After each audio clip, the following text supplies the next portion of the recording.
Paano mo na masa?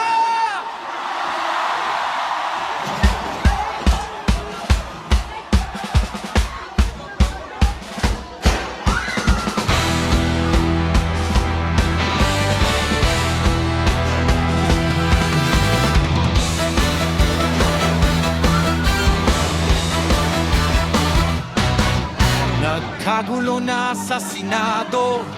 Bakit kaya nagkaganito? Daming problema na dapat resolbahin.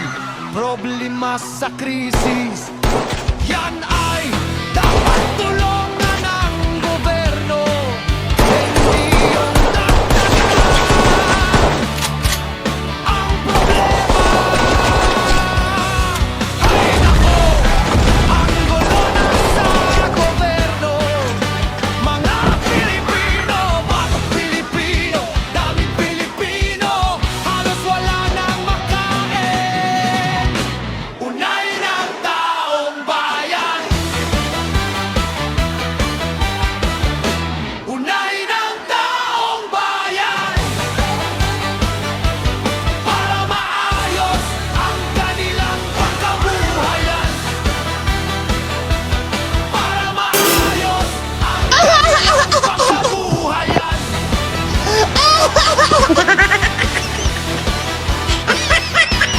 Bakit hindi nila nakikita yan? Sa bawat araw na nilipas, mas mabigat ang pasan ng masa. Kung may pag-asa, ibigay sa